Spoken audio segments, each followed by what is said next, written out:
आपण पाहत आहात बागलाण वृत्तांत, खबरबात महाराष्ट्राची।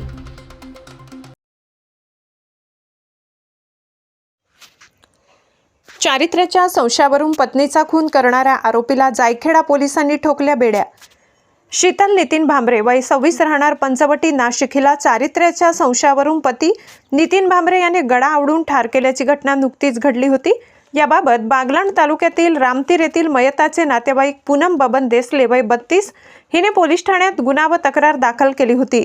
ज्या दिवसापासून पत्नी मयत झाली तेव्हापासून तिचा पती नितीन भांबरे नाशिकमधून फरार झाला होता। संपूर्ण जिल्ह्यातील पोलीस त्याच्या मागावर होते, मात्र तो जायखेडा पोलीस ठाण्याच्या हद्दीत लपून बसल्याची माहिती 2 दिवसांपूर्वी जायखेडा पोलीस ठाण्याचे सहाय्यक पोलीस निरीक्षक सागर काळे व त्यांच्या सहकाऱ्यांना माहिती मिळताच त्यांनी शिताफीने उत्कृष्ट कामगिरी करून त्याला शोधून अटक केली व जबाब घेऊन त्याला नाशिक येथील पंचवटी पोलीस ठाण्यात पुन्हा स्वाधीन करण्यात आले। आरोपीला 2 दिवसातच पकडून घेतल्याबद्दल जायखेडा पोलीस ठाण्याचे पोलीस निरीक्षक सागर काळे व सर्व टीमचे या कामगिरीबद्दल सर्वत्र कौतुक होत आहे। बागलाण वृत्तांतासाठी विभागीय संपादक विनोद पाटील।